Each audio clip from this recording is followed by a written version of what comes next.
Bonjour, voici une vidéo qui entre dans le thème des signaux pour observer et communiquer.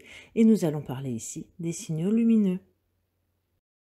Voir un objet, c'est recevoir dans les yeux la lumière provenant de cet objet. Il faut donc que cet objet soit une source de lumière, c'est-à-dire qu'il émette de la lumière. Et il existe deux types de sources de lumière. Les sources primaires, qui sont des sources qui émettent leur propre lumière, comme le soleil, une ampoule ou une flamme, et les objets diffusants. Ces objets n'émettent pas leur propre lumière, mais diffusent, c'est-à-dire renvoient dans toutes les directions une partie de la lumière qu'ils reçoivent. On peut citer en exemple la Lune ou tout autre objet que l'on peut voir et qui n'émet pas sa propre lumière. Dans un milieu homogène et transparent, la lumière se propage en ligne droite, comme on peut le voir sur cette photo. On parle donc de propagation rectiligne de la lumière. En général, on ne peut pas voir un rayon lumineux. Pour cela, il faut être dans un milieu diffusant. Ici, ce sont les gouttelettes d'eau en suspension dans l'air qui jouent le rôle d'objet diffusant.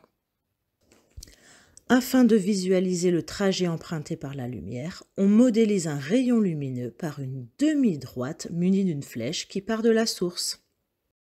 La flèche sert à indiquer le sens de propagation de la lumière. C'est la propagation rectiligne de la lumière qui permet d'expliquer les ombres. Par exemple, si on éclaire une balle avec une source lumineuse, on observe que la partie arrière de la balle n'est pas éclairée. C'est ce qu'on appelle l'ombre propre. Si on place maintenant un écran derrière cette balle, on observe sur cet écran une ombre. C'est ce qu'on appelle l'ombre portée. Eh bien, si la lumière pouvait se courber, nous ne verrions pas ces ombres. Voyons cela de plus près. Lorsque la lampe émet de la lumière, le faisceau se propage jusque la balle qui est un objet opaque. La lumière ne peut donc pas s'y propager. La balle arrêtera donc une partie des rayons lumineux qui ne pourront pas atteindre la zone de l'ombre portée en formant à l'arrière de la balle un cône d'ombre. Les rayons non arrêtés par l'objet opaque pourront éclairer l'écran. En réalité, on ne voit pas le faisceau lumineux, on le modélise par les deux rayons lumineux situés à ses extrémités.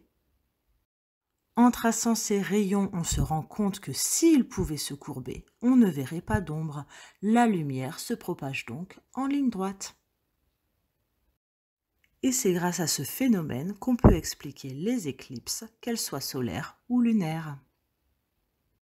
Les éclipses solaires ont lieu lorsque la Lune s'intercale entre le Soleil et la Terre.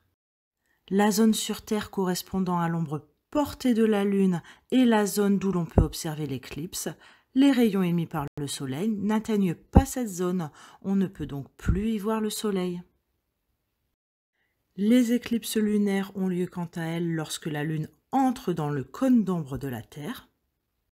Lors d'une éclipse lunaire, l'ombre observée sur la Lune est l'ombre portée de la Terre.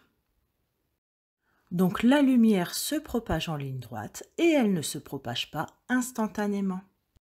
Par exemple, elle met environ 8 minutes à aller du Soleil jusque la Terre.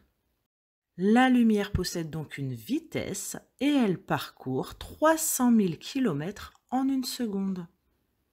On retiendra la valeur de la vitesse de la lumière dans l'unité du système international, c'est-à-dire en mètres par seconde, ce qui nous donne 300 millions de mètres par seconde qu'on préférera écrire 3 fois 10 puissance 8 mètres par seconde.